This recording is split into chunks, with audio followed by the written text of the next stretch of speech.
Es bueno hacer memoria que en estos momentos de esta serie de la escatología bíblica nos encontramos en la sección de lo que llamamos la era evangélica, que es el tiempo de la primera venida de Cristo hasta la segunda venida de Cristo. Estamos viviendo, hermanos, los postreros tiempos. Y esta sección, y precisamente esta sección de tiempo de la historia de la humanidad es a la que nos estamos dedicando. Ya hemos hablado de qué pasa con las personas que mueren en estos instantes, cómo unos se encuentran en el estado eterno de aquellos justos que han sido justificados por Cristo, y dónde se encuentran los hombres malvados que murieron incrédulos a la fe cristiana.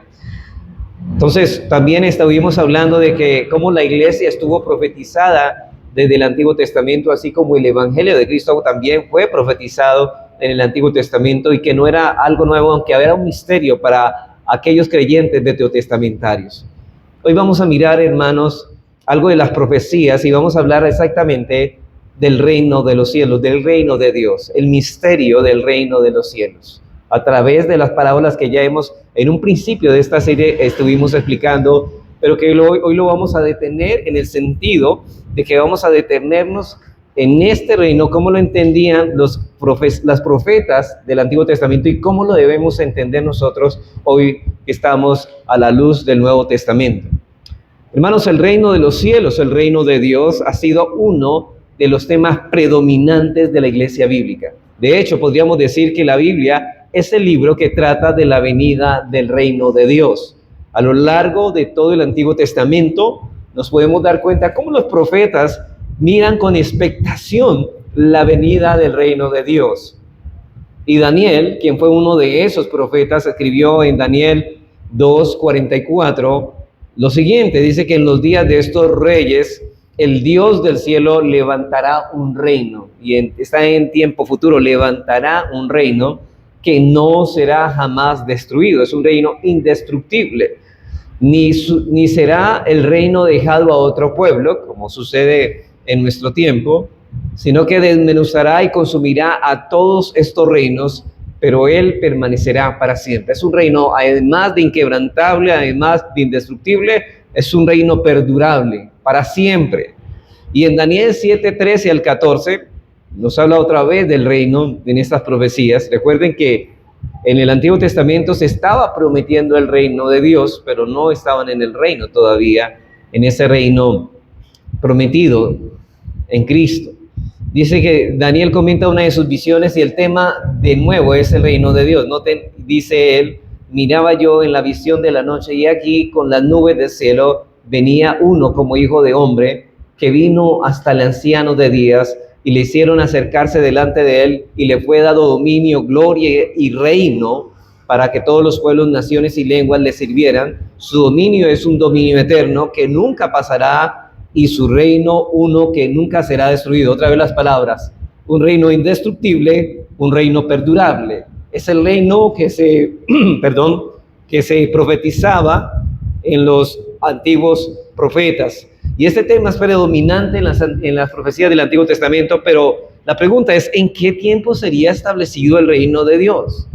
Bueno, para responder a esta pregunta debemos dejar que sea la misma Biblia quien nos responda. Y más exactamente, hermanos, como lo hicimos la semana pasada, veamos cómo interpretaron estas profecías Cristo y los apóstoles de Cristo. Recuerden que el principio que establecimos en la enseñanza anterior, cómo debemos interpretar las escrituras del Antiguo Testamento, es como Cristo y los apóstoles la interpretaron.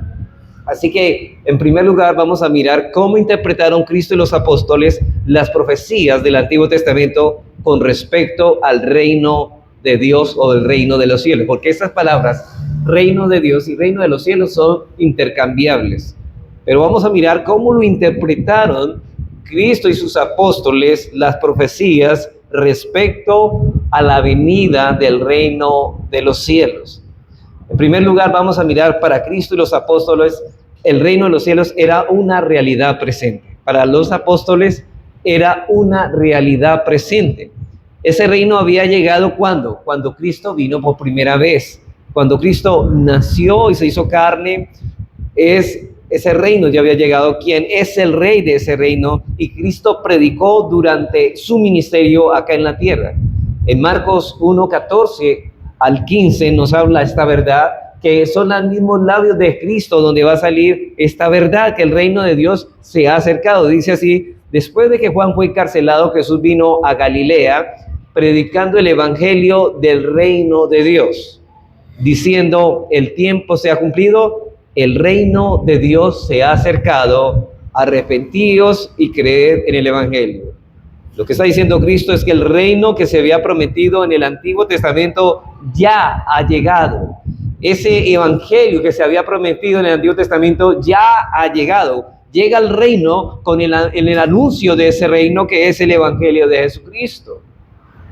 Ahora bien, en Mateo 12:28, también cuando Cristo es criticado por los fariseos por liberar a un hombre endemoniado, responde Jesús en Mateo 12:28: pero si yo por el Espíritu de Dios echo fuera a los demonios, ciertamente ha llegado a vosotros el reino. Cristo está hablando que esta hora portentosa de él despojar a los demonios de su lugar es una señal de que el reino de los cielos había llegado, tomando él el control y el dominio sobre los corazones y las vidas de los hombres. Era por el reino de Dios que Dios echaba fuera a los demonios, y Cristo dice: si yo echo por el Espíritu de Dios a los demonios, entonces el reino de los cielos ha llegado. Y no solamente Cristo, sino que también sus apóstoles, comisionados por él, encontraron esta misma interpretación o esta misma perspectiva. En Hechos, por ejemplo, Hechos 8:12, recuerden, hermanos, que habían un hombre llamado Felipe, que era un escogido entre los diáconos, que fue a predicar a Samaria. Y cuando llegó el evangelio, dice así: pero cuando creyeron a Felipe, que anunciaba, el evangelio del reino de Dios. Eso queda por sentado, que el reino de Dios ya está entre vosotros. Y del nombre de Jesucristo se bautizaban hombres y mujeres. Dice, ya el evangelio está, ya ese anuncio, las buenas nuevas del reino ya está entre vosotros.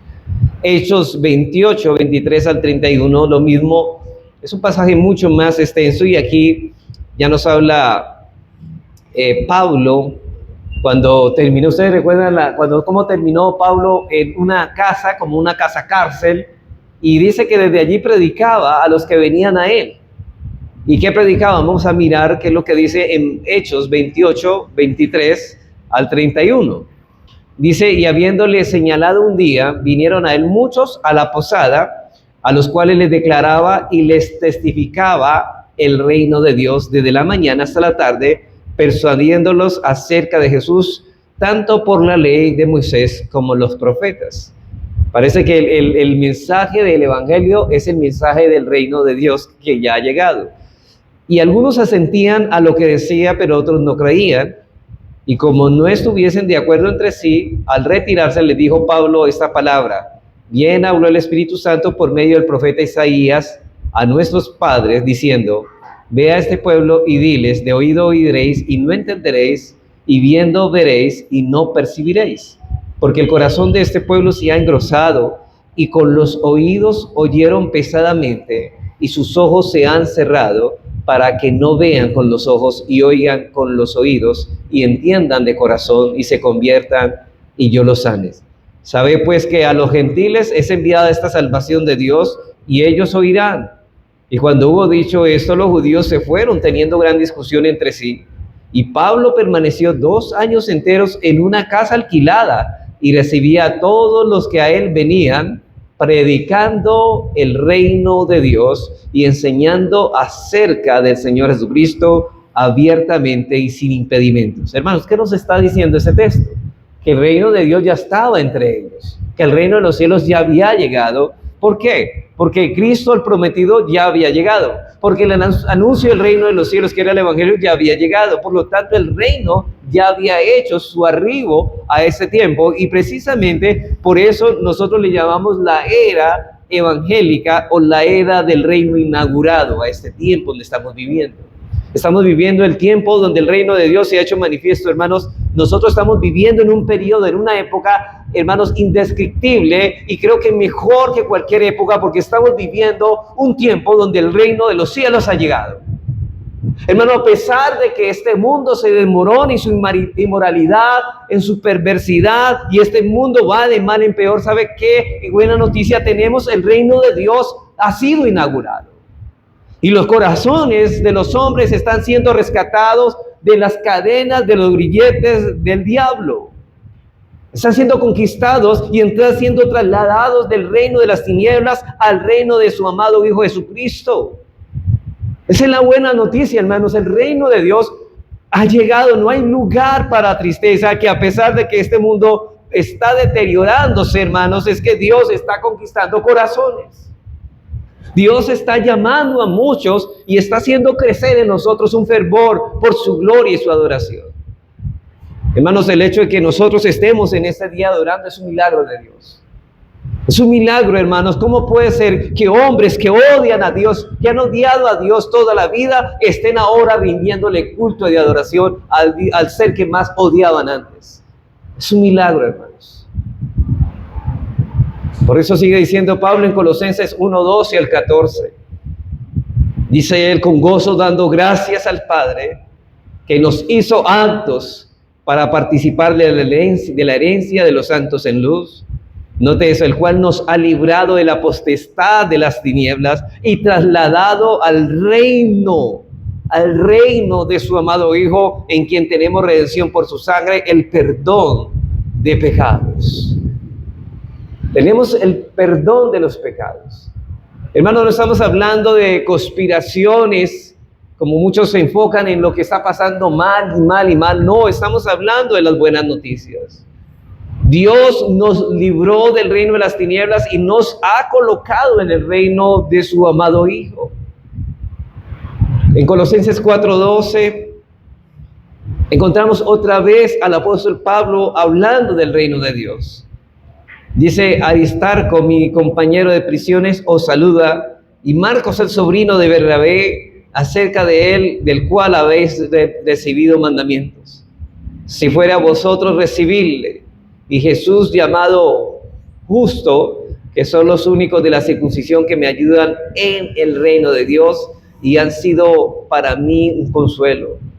Noten, hermanos, que tanto Cristo como los apóstoles miraban el reino de los cielos o el reino de Dios como algo que ya estaba presente y no como algo futuro. Ahora bien, entendemos, ya teniendo claro que ellos dijeron que el reino de Dios ya había arribado a este tiempo y ya está entre nosotros. Sin embargo, vemos que en el Nuevo Testamento se habla del reino de Dios como algo que participaremos en el futuro, como algo que todavía no ha llegado, como algo que aunque está presente todavía lo esperamos. Es presente y es futuro.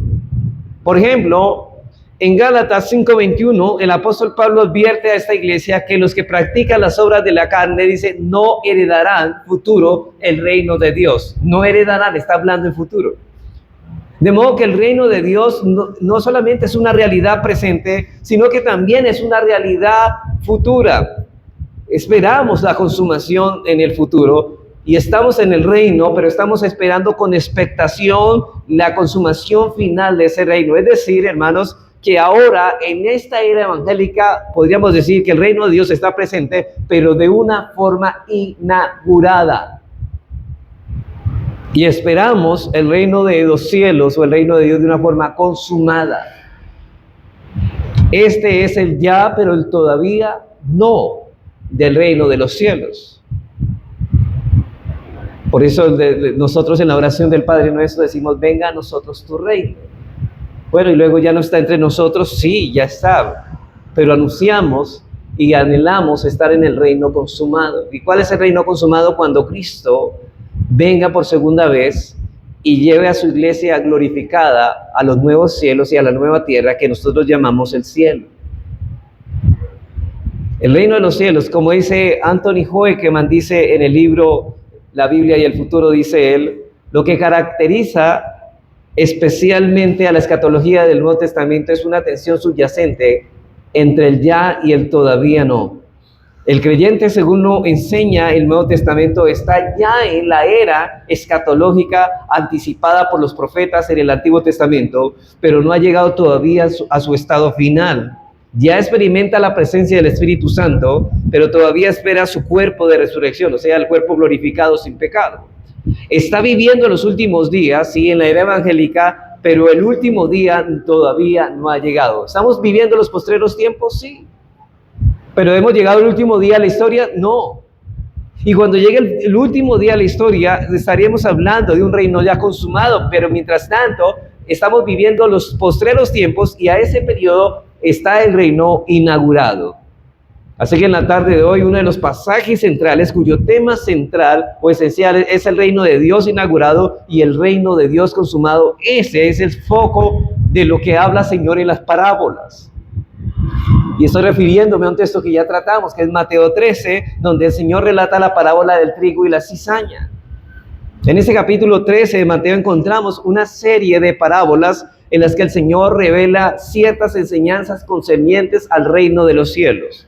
Enseñanzas que el mismo Señor Jesús describe como un misterio. Por eso el título de nuestra enseñanza es El misterio del reino de los cielos, porque precisamente Dios, Cristo, va a desentrañar el misterio del reino de los cielos en medio de esta parábola. ¿Cuál es el misterio?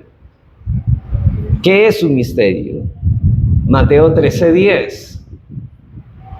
Entonces, acercándose los discípulos, le dijeron: ¿por qué les hablas en parábolas? Él respondiendo les dijo: porque a vosotros os es dado a saber los misterios del reino de los cielos. A vosotros os es dado a saber los misterios del reino de los cielos, mas a ellos no les es dado. Ahora, no podríamos hablar de todos los creyentes. Los creyentes del nuevo pacto tienen algo que no tienen los creyentes del antiguo pacto. ¿Y cuáles son? Que ellos no entendían el misterio del reino de los cielos. Y podríamos decir que aún quedan excluidos de entender este misterio aquellos que son impíos, aquellos que no conocen a Cristo, están excluidos de entender este misterio. A ellos, aunque hablen parábolas, ellos no podrán entender, porque ellos tendrán los ojos velados y aunque perciban, no pueden entender, y aunque oigan, no pueden escuchar. Y aunque tengan ojos para ver, son ciegos, espiritualmente hablando. Entonces lo que tenemos en este capítulo son parábolas del misterio del reino de los cielos, y una de esas parábolas precisamente es el trigo y la cizaña, porque donde Dios ha sembrado el trigo, el diablo se encargará a toda costa de sembrar también la mala semilla de la cizaña. Por eso, hermanos, es bueno tener en cuenta esto. Así que vamos a mirar la parábola del trigo y la cizaña en este desarrollo. Y para el desarrollo de nuestro estudio, hermanos, lo haremos bajo 4 puntos generales. Vamos a mirar en primer lugar la dificultad de esta parábola del trigo y la cizaña. En segundo lugar, miraremos el contexto de esta parábola. En tercer lugar, miraremos la interpretación de esta parábola. Y en cuarto lugar, miraremos ciertas aplicaciones prácticas de esta palabra. O sea, como siempre hemos hecho de manera técnica, vamos a mirar la dificultad, el contexto, la interpretación y la aplicación de esta parábola. Así que miremos primeramente cuál es la dificultad de esta parábola. Ahora parece obvio, hermanos, cuando decimos, bueno, ¿cuál es la dificultad de esta parábola? Bueno, la dificultad de esta parábola es que no presenta ninguna dificultad en ella, ya que su enseñanza es demasiado sencilla, una enseñanza que no contiene nada complejo ni problemático. Cristo nos enseña por medio de esta parábola del trigo y la cizaña que los justos y los injustos deben vivir juntos hasta el fin de este mundo, es decir, juntos en este mundo hasta el día del juicio. Siempre, en este mundo siempre habrán justos e injustos, pero vamos a ubicarnos, hermanos, porque recuerde que estamos hablando del tiempo del reino de los cielos. ¿En qué tiempo estamos hablando? De la era evangélica. De la primera venida de Cristo hasta la segunda venida de Cristo es la era evangélica. Y estamos hablando de esa sección de tiempo. Ya ha venido el reino de Dios. Y mientras el reino de Dios haya llegado, dice que en el reino inaugurado habrá una mezcla de personas injustas viviendo con personas injustas. El trigo y la cizaña. Esta es exactamente la dificultad que se haya contenida en esa parábola, que su enseñanza es muy sencilla. Cristo está enseñando en esta parábola los misterios del reino de los cielos y ahora nos preguntamos, bueno, ¿qué es lo misterioso entonces?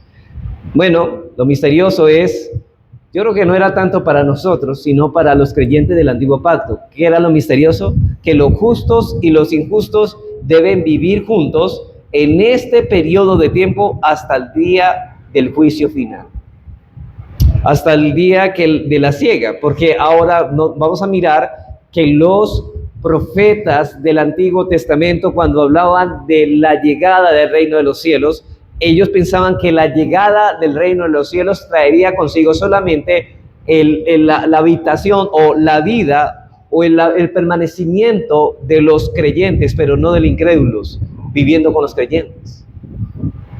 Hasta el día de la siega, es decir, ¿acaso no sabían los discípulos que los justos y los injustos deben vivir juntos en este mundo hasta el día del juicio? Noten que la venida del reino de Cristo todavía no estaba hablando del juicio final, sino de la preparación para llegar a ese juicio final. O sea que el reino inaugurado era la última etapa de la historia de la humanidad, pero no era el fin todavía de la humanidad, era la última etapa que llamamos la era evangélica. ¿En qué sentido entonces esto es un misterio? Porque los impíos también saben esto, que en este mundo hay gente buena y hay gente mala. Bueno, sin embargo, el Señor ha dicho que a sus discípulos que las cosas que Él está enseñando aquí solo serían conocidos por ellos, solamente los cristianos lo entenderían. Versículo 11 de ahí de Mateo 13 dice, respondiendo les dijo, porque a vosotros os es dado a saber el misterio del reino de los cielos, mas a ellos no les es dado. ¿Ustedes recuerdan lo que dice Pablo en primera de Corintios 2?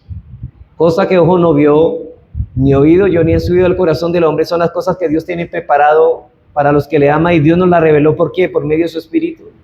Ellos tienen el Espíritu, ellos tienen ojos para ver, oídos para oír. El que tiene oídos para oír, que oiga. Pero más adelante, en 1 Corintios 2, 14, dice, pero los el hombre natural no percibe las cosas que del Espíritu, porque para eso son locura y no las puede entender, porque se han de discernir espiritualmente. Ellos no entienden estas parábolas. Ellos no entienden el misterio de esto. Por eso ahí dice, volvemos otra vez a Mateo 3 en el versículo 14, dice, de manera que se cumple en ello la profecía de Isaías, que dijo, de oído oiréis y no entenderéis, y viendo veréis y no percibiréis. Pero bienaventurados, dichosos, felices vuestros ojos porque ven y vuestros oídos porque oyen. Es decir, bienaventurados ustedes que entienden este misterio, en cambio los afuera no entienden estas cosas. Por eso viven como viven. Por eso su vida, su porción está en este mundo y no las cosas de arriba, porque para ellos no entienden este misterio, ellos no entienden que eso está por terminar, que estamos en los postreros tiempos y que se está acercando el tiempo en que llegará el Señor que dirá, basta ya, y acabará con este mundo. Pero que mientras tanto, el reino de Dios está siendo proclamado como un anuncio de advertencia, el tiempo se ha acercado. Sigue diciendo ahí en el versículo 17, porque de cierto os digo que muchos profetas y justos desearon ver lo que veis. Es decir, los creyentes del Antiguo Testamento no entendieron tampoco esto de la manera como lo entendemos. Ellos lo entendían de una manera mucho más parcial. Dice, y no lo vieron, y oír lo que oís y no lo oyeron. Ven, hermanos, ¿cuál es la dificultad de esta parábola? El Señor ha dicho a sus discípulos, estas verdades son un misterio. Y Dios ha querido darlas a conocer únicamente a vosotros. Y una de esas verdades misteriosas es esta. Los injustos deben vivir juntos en este mundo hasta el fin del siglo. Justos e injustos viviendo juntos en este siglo. Pero ¿en qué sentido entonces esto es un misterio? Bueno, algunos han interpretado esto tratando de hallar el misterio, llegando a ciertas conclusiones erróneas. Por ejemplo, algunos han llegado a decir que en esta parábola es que la iglesia deben vivir los creyentes y los incrédulos, los piadosos y los impíos, y que en consecuencia ninguna iglesia debe aplicar la disciplina correctiva sobre sus miembros y mucho menos excluir de la membresía a nadie, no importa la conducta que tenga, porque al fin y al cabo está el trigo y la cizaña, y ellos dicen que si disciplinamos entonces estamos arrancando la cizaña antes de tiempo. Pero eso no es lo que está diciendo el pasaje. El pasaje no está diciendo que la cizaña y el trigo están en la iglesia, sino en el mundo, no en la iglesia. Porque el Señor dijo a los segadores, no arranquéis la cizaña, dejad crecer lo uno como lo otro, pero ¿en dónde? En este mundo. O sea que Cristo en su primera venida no vino a condenar el mundo, sino primeramente a salvarlo. Pero en su segunda venida viene ¿a qué? A juzgarlo.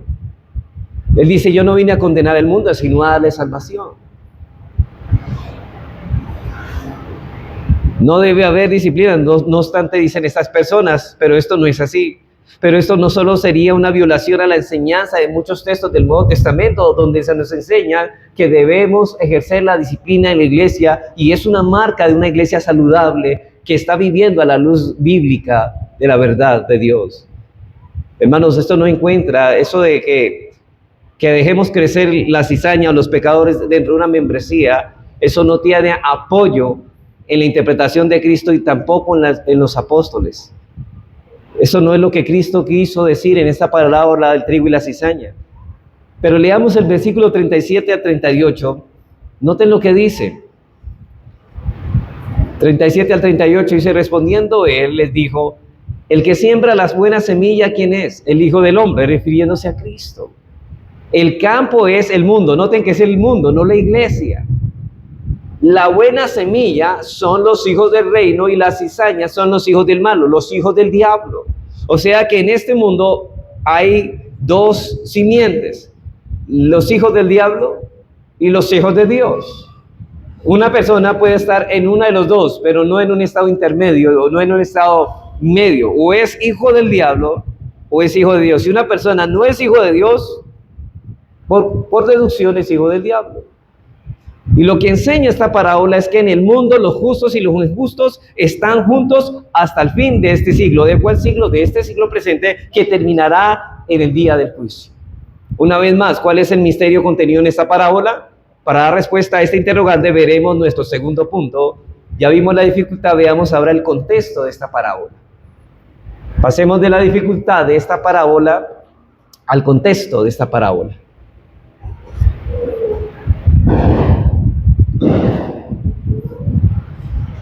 Ahora, la clave para ver el contexto de esta parábola está en el versículo 30.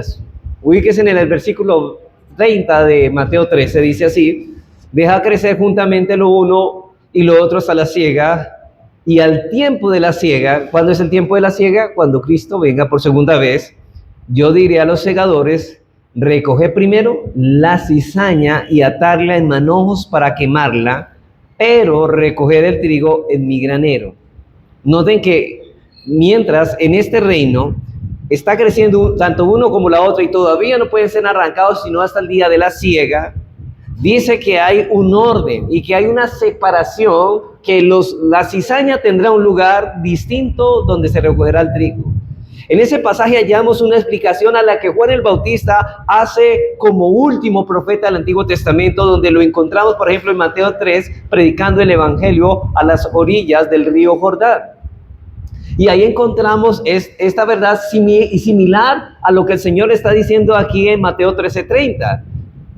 Vamos más atrás, unas páginas más atrás en Mateo 3, y vamos a leer los versículos 1 en adelante. Y mire lo que dice Juan el Bautista. Dice: en aquellos días vino Juan el Bautista predicando en el desierto de Judea y diciendo: arrepentidos, pero noten otra vez, porque el reino de los cielos se ha acercado. Ahora, el reino de los cielos se ha acercado. Versículo 7. Al ver que muchos de los fariseos, de los saduceos, venían a su bautismo, les decía: generación de víboras, ¿quién nos enseñó a huir de la ira venidera? Ahora, ¿quién entendió? O sea, Juan el Bautista entendía, pensaba que la venida del reino traería el juicio de Dios y la ira venidera. Hermanos, ¿acaso ya ha venido la ira de Dios sobre este mundo? No. ¿Cuándo vendrá la ira y será derramada sobre este mundo? Cuando venga por segunda vez. Pero Juan, noten que la venida del reino entendía que si el reino ya estaba entre nosotros, la ira tenía que ser derramada. Por lo tanto, Juan miraba que este reino, que la cizaña tendría que ser apartada del trigo. Mire lo que dice en el versículo 8: haced pues frutos de arrepentimiento y no penséis decir dentro de vosotros mismos: Abraham tenemos por padre, porque yo os digo que Dios puede levantar hijos de Abraham aún de estas piedras, y ya también el hacha está puesta sobre la raíz de los árboles para cortarlos. Por tanto, todo árbol que no da buen fruto, ¿qué dice? Es que cortado y echado en el fuego. Él está hablando ya de juicio en el reino inaugurado. Note cómo está entendiendo Juan el Bautista, como el profeta del Antiguo Testamento, como él estaba entendiendo esta venida del reino. Él está hablando de juicio. Yo a la verdad os bautizo en agua para arrepentimiento, pero el que viene tras mí, cuyo calzado yo no soy digno de llevar, es más poderoso que yo. Él os bautizará, noten esto, en Espíritu Santo y fuego. El trigo es a los que bautiza en el Espíritu Santo. Y a los que bautiza en fuego son los hijos del diablo. Y noten el versículo 12, su aventador era un instrumento donde se separaba el trigo de la cizaña. Se echaba al viento y la paja de la cizaña, como no era pesada, entonces se arrastraba por el viento para echarse en el fuego. Dice, su aventador está en su mano y limpiará su era y recogerá el trigo en sus graneros y quemará la paja en el fuego que nunca se apagará. O sea, lo que está diciendo, lo mismo que Mateo 13:30. El Señor pues Juan el Bautista está hablando las mismas palabras, solo que el Señor está explicando el misterio que Juan el Bautista no entendía aquí. Juan el Bautista no entendía que era en dos fases la venida del reino. Existe entonces una gran semejanza entre las palabras de Juan 3:2 y las palabras de Mateo 13:30.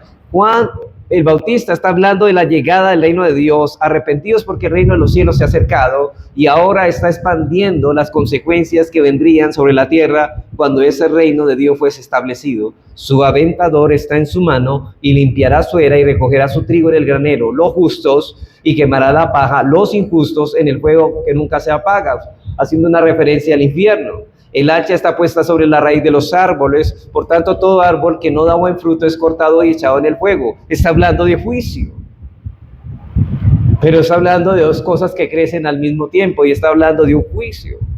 Y Juan el Bautista dice que eso sucederá en el reino de Dios, pero la pregunta es, ¿el reino de Dios es una realidad futura o había llegado ya? Esa es la gran pregunta. El reino del Dios es un evento futuro, una realidad futura, o ya está presente entre nosotros. Como vimos hace un rato, hermanos, el reino de Dios ya había llegado según la visión de nuestro Señor Jesucristo.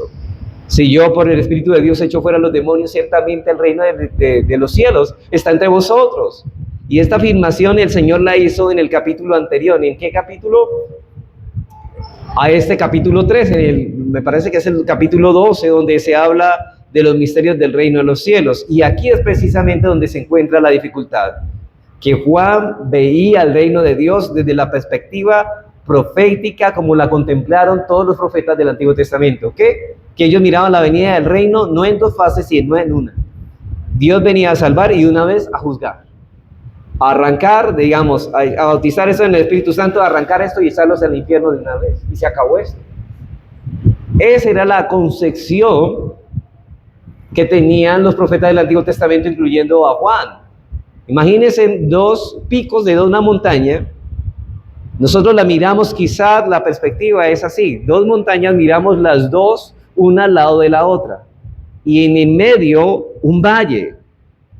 Pero Juan el Bautista no tenía esta perspectiva de dos montañas, él la miraba así, como si los dos eventos no fueran dos, sino que uno. Nosotros miramos la perspectiva correcta, que es la venida del reino y la consumación del reino, ya dos cosas, que la venida del reino venía en dos etapas. Así que los profetas del Antiguo Testamento siempre contemplaron los eventos que profetizaban desde una perspectiva cronológica y muchas veces hablaron de eventos que estarían separados de entre sí por un periodo extenso de tiempo, como si estas cosas fueran a ocurrir una detrás de otra. Y eso es lo que decimos, hermanos. Juan el Bautista miraba la venida del reino de Dios como un evento que era inaugurado con la llegada del Mesías, y esto era verdad, pero él miraba que ese reino, los justos serían guardados en el granero y los injustos serían castigados. Pero él no veía ningún espacio entre el tiempo de la inauguración del reino y la consumación del reino. Él no miraba ese espacio porque él lo miraba así. Así que, entonces, ¿qué fue lo que vio Juan? Bueno, el Mesías vino, fue bautizado y proclamado por el mismo Juan, y nada de eso sucedió. Los justos y los injustos, bueno, el de Juan el Bautista se comenzó a preguntar, bueno, el reino de los cielos ya ha llegado, pero ¿por qué yo veo conviviendo a los justos a los injustos todavía? Bueno, y los injustos seguían coexistiendo juntos en el mundo. Y además él fue encarcelado por el rey Herodes, y por supuesto esto trajo un fuerte conflicto interno en Juan el Bautista. Bueno, si Cristo es el Mesías y el reino de Dios ha llegado, Juan el Bautista se pregunta, ¿por qué yo todavía estoy en la cárcel? ¿Por qué los injustos continúan en el mundo? Es más, un injusto es el que me tiene aquí. Bueno, ¿por qué continúan teniendo dominio y asediando al justo si el reino de Dios ya llegó? Vamos a Mateo 11, 2 al 6.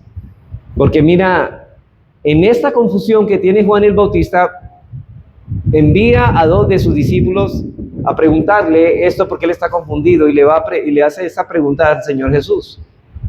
Dice así, en Mateo 11, 2 al 6, y al oír Juan en la cárcel los hechos de Cristo, le envió a 2 de sus discípulos para preguntarle. Él dudó de que él era el Mesías. ¿Eres tú aquel que había de venir o esperaremos a otro? Wow. El profeta Juan estaba dudando de que él era el Mesías, porque sí, bueno, si ya vino el rey, el Mesías, ya el reino ha llegado. Pero como yo no veo un reino que ha llegado porque los justos siguen coexistiendo con los injustos, entonces, ¿cómo es esto? Entonces, este por lo tanto no puede ser el Mesías.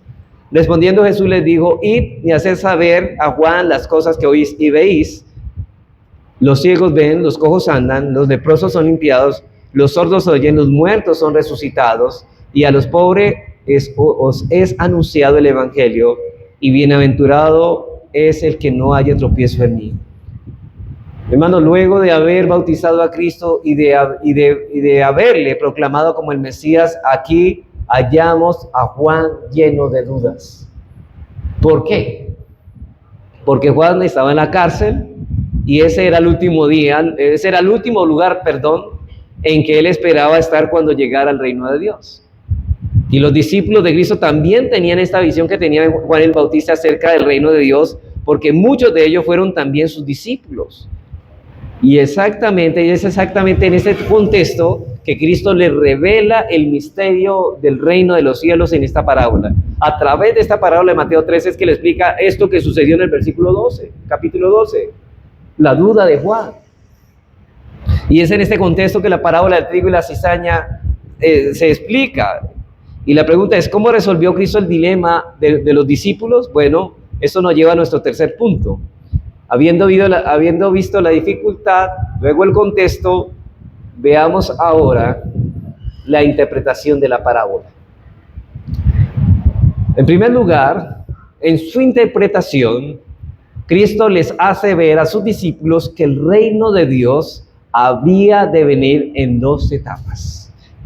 En su interpretación, Cristo les hace ver a sus discípulos que el reino de Dios habría de venir en 2 etapas, o si quieren poner en 2 fases. Una etapa que se llama la etapa de siembra y otra se llama la etapa de siega o de cosecha. ¿Qué es lo primero que hace el campesino antes de cosechar? Sembrar. Ahora, ¿la siembra el mismo día que sembramos cosechamos? No, tenemos que esperar un tiempo hasta que dé frutos, pero cuando el campesino siembra la semilla, ¿qué va a brotar también de la tierra? La maleza. Y dice que él no va como... Ahora, algo peculiar que ustedes deben saber es que la cizaña y el trigo eran tan parecidos en su forma, que se corría el riesgo que si se quería arrancar la cizaña antes de la cosecha, se podría arrancar el trigo de los parecidos. Ahora, ¿cómo se diferenciaban el día de la cosecha la cizaña del trigo? Que el trigo se ergía por el fruto que cargaba, mientras la cizaña permanecía ergida. Así se conocía la distinción. Así era la diferencia, y una era echada en el fuego y la otra en los graneros. Se conocía porque la otra llevaba mucho fruto. ¿Se acuerdan lo que dijo Juan el Bautista? Dice que el árbol que no lleve fruto será ¿qué? Cortado y echado ¿en dónde? En el fuego. Pues precisamente la cizaña y el trigo. Si ustedes por ahí pueden darse cuenta que la cizaña es tan parecida al trigo que se puede arrancar el trigo con la cizaña y cometer una injusticia. Por eso necesitamos esperar el tiempo, y los que dan fruto se humillan delante de Dios, pero los que no llevan fruto permanecen erguidos en su orgullo. Ahora, eso es, yo no sé, el Señor utilizó, hermanos, estas enseñanzas de la agricultura tan precisas para explicarnos esta verdad, que yo me quedo asombrado cómo fue tan exacto para dar estas cosas. Ahora, hermanos, es obvio que la siembra debía venir primero y luego la siega. Podríamos decir que la época de siembra es la era evangélica que estamos viviendo. La primera venida de Cristo hasta la segunda se llama estamos sembrando. ¿Por qué se llama la era evangélica? Porque la semilla del evangelio está siendo sembrada. Y en algunos corazones producirá fruto y en otros ¿qué? No habrá fruto. Pero los dos estarán hasta el fin de siglo, y los que produjo fruto serán echados en el granero, y los que no llevan fruto es cortados para ser echados en el día de la siega en el fuego. Así que el reino de Dios vendría primero en una etapa de siembra y luego al final del siglo presente vendría como una etapa de siega. Entonces, recuerdan, hermanos, Mateo 13 también nos habla de los 4 terrenos, y en esos 4 terrenos nos habla de 3 corazones o 3 terrenos donde la semilla no dio ¿qué? Fruto. Solamente un terreno dio su fruto al 30, al 60 y al 100 por 1. Por cierto, hermanos, el rey de ese reino habría de venir en 2 etapas también. Primero vino como un siervo sufriente. Ustedes, por ejemplo, leen pasajes como Salmo 22, Isaías 53, nos hablan de que Cristo iba a sufrir para morir en la cruz como Salvador y sembrar la semilla. Pero vendrá por segunda vez como juez con el aventador en su mano para el tiempo de la siega. Este es el misterio del reino de los cielos. Dios ha decidido permitir que los creyentes y los incrédulos vivan juntos, no simplemente en el mundo, sino en la etapa de este reino, en la era evangélica del reino inaugurado. Y este es el misterio, hermanos. Estamos mirando esta sección, que los creyentes y los incrédulos vivan juntos, pese a que el reino de Dios ya ha sido inaugurado. En el día final vendrá la siega y Dios en ese tiempo, en ese día final, separará el trigo de la cizaña, no antes. Entonces, hermanos, estamos primeramente ¿qué? Sembrando. Sembrando. De hecho, ¿cuál es la tarea de la iglesia? Ir a regar la semilla. La pregunta, hermanos, ¿usted está sembrando la semilla? ¿Usted está esparciendo la semilla del evangelio? Esa es la enseñanza significativa, esta parábola del trigo y la cizaña, que hayan buenos y malos en el mundo coexistiendo juntos. Eso no tiene nada de misterioso, pero que el reino de Dios haya sido inaugurado y aún así haya impíos en el mundo, eso sí era un misterio para los profetas del Antiguo Testamento, incluyendo a Juan el Bautista. Y así será hasta el fin de este siglo. Observemos que el Señor vuelve otra vez sobre el tema en Mateo 13:47.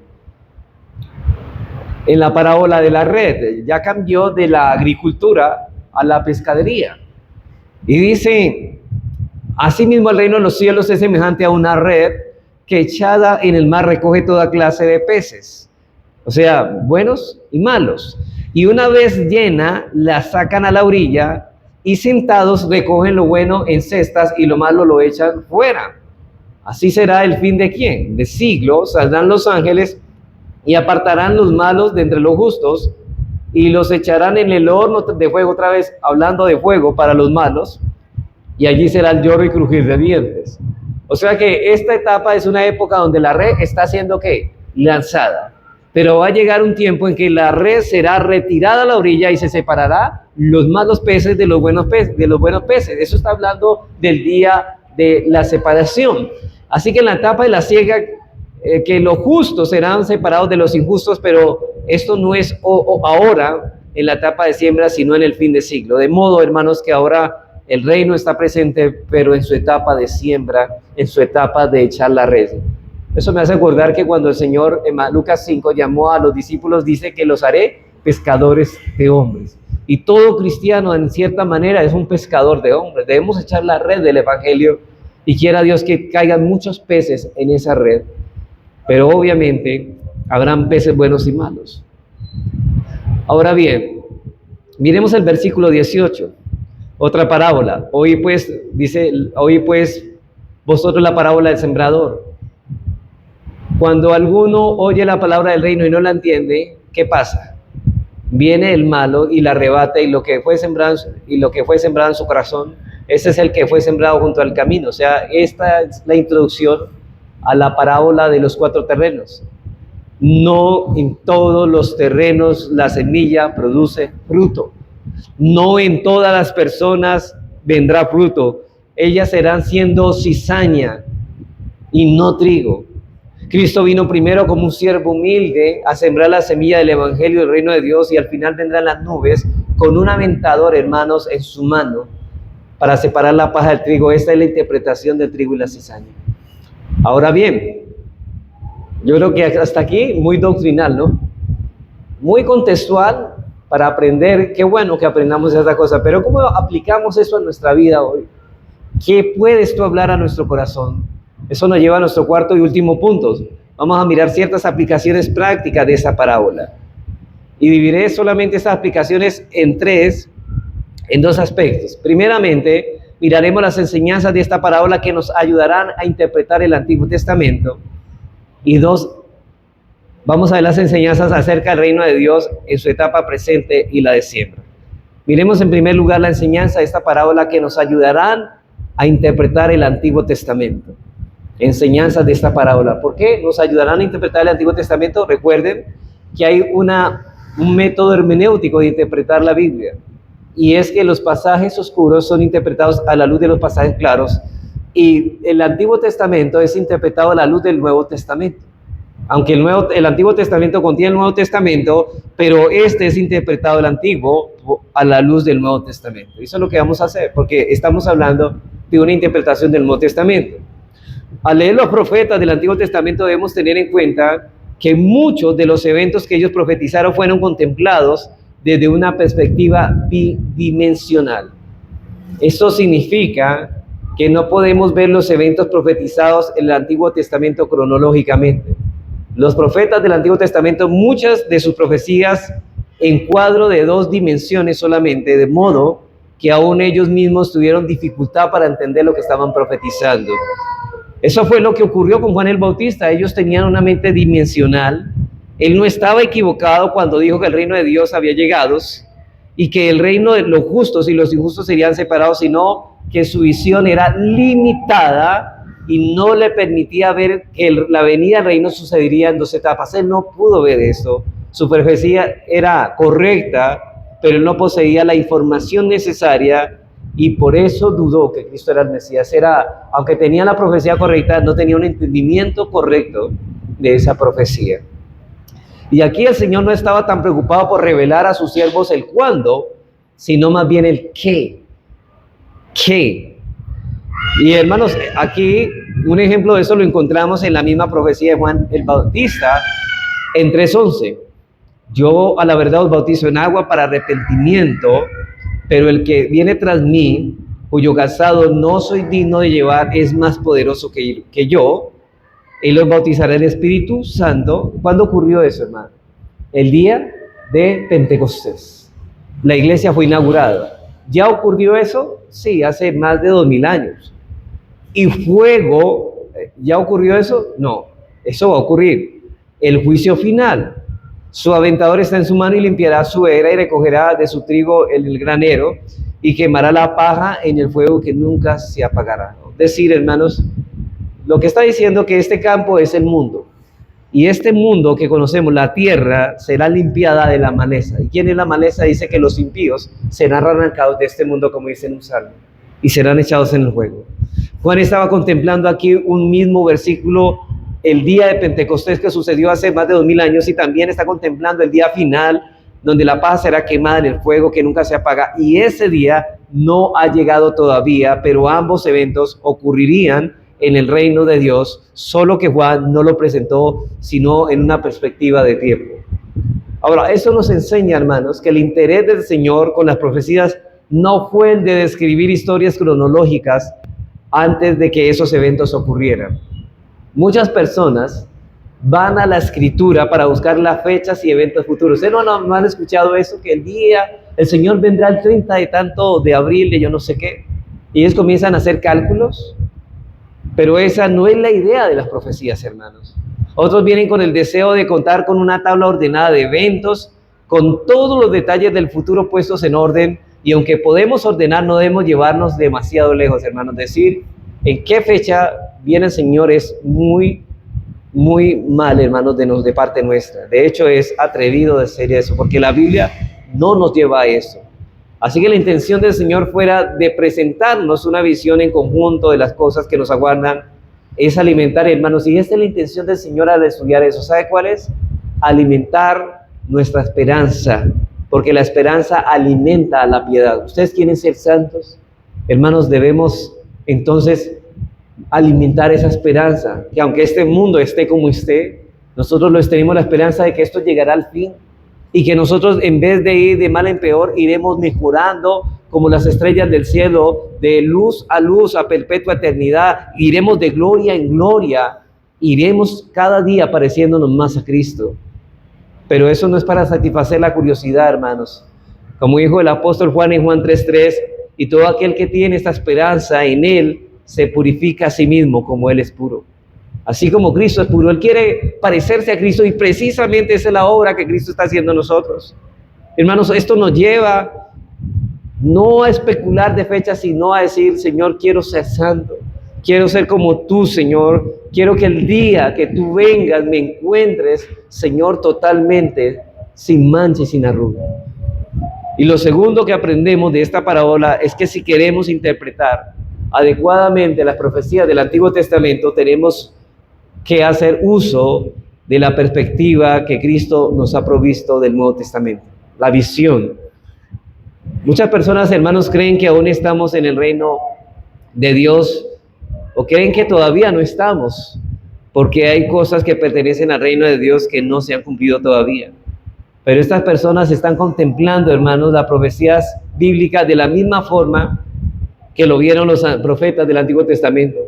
Pero nosotros tenemos la perspectiva de Cristo que nos ha provisto, hermanos, en el Nuevo Testamento, y es a través de ese cuadro que debemos interpretar el Antiguo Testamento. Por ejemplo, en Isaías 2:4 dice lo siguiente: acontecerá en los postreros tiempos que será confirmado el monte de la casa de Jehová como cabeza de los montes, y será exaltado sobre los collados, y correrán a él todas las naciones, y vendrán muchos pueblos y dirán: venid y subamos al monte de Jehová, a la casa del Dios de Jacob, y nos enseñará sus caminos, y caminaremos por sus sendas, porque de Sión saldrá la ley, y de Jerusalén la palabra de Jehová.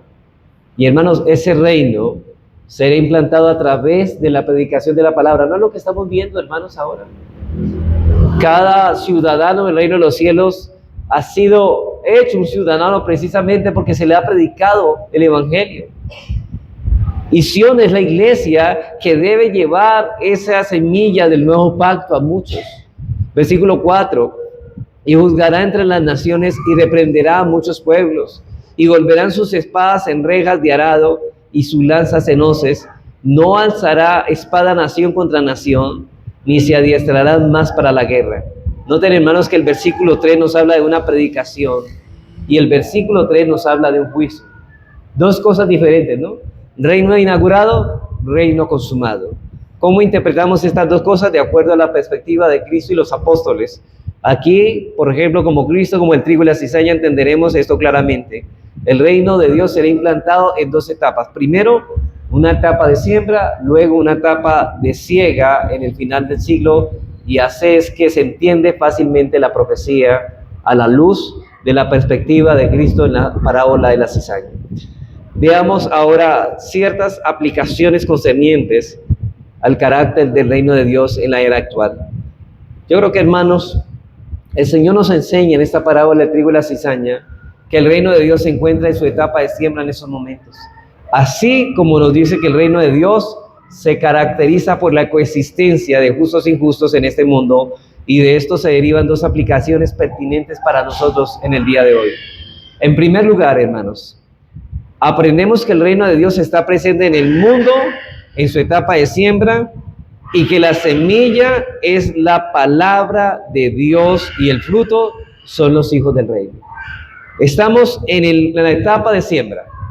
La semilla es el evangelio y los frutos son los hijos del reino. Si hay semilla, habrá hijos del reino. Y el reino de Dios está en una etapa que no es visible a los ojos humanos. Dios está usando su palabra, la predicación del evangelio en el corazón del pecador, para que sea trasladado el reino de las tinieblas al reino del amado Hijo Jesucristo. La palabra es el medio divino a través del cual Dios avanza y se está desarrollando el reino en este mundo, y esto debe ser un gran estímulo para estudiar y aplicar la palabra y predicar la palabra de Dios. O sea, hermanos, lo que estoy diciendo es: queremos que el reino de Dios avance, ¿cierto? Porque eso es el deseo del creyente. Pero el reino de los cielos crece intensiva y extensivamente. Intensiva, que los hijos del reino van creciendo y se van formando como Cristo.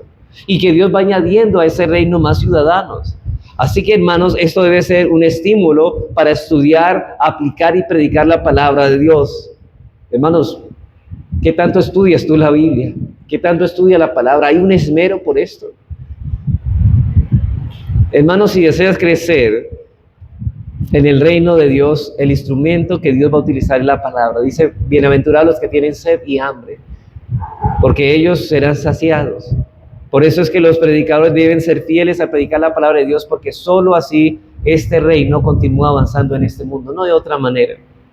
El reino de Dios es el gobierno de Dios sobre la vida de los hombres a través de su voluntad revelada, santa y bendita de la palabra de Dios. Pero no solo aprendemos que el reino de Dios está presente a través de la palabra, sino que también, hermanos, los hijos del reino y los hijos del mal continuarán cohabitando juntos en este mundo hasta el día de la siega. Hermanos, el Señor dijo, dejen crecer tanto lo uno como lo otro. Los hijos del reino crecerán juntos. Así que en este tiempo veremos el avance, el desarrollo e influencia del reino de Dios en este mundo, porque juntamente veremos crecer lo uno con lo otro. Hermanos, ¿acaso no es verdad que estamos viendo cómo la maldad se está desbordando a enormes proporciones?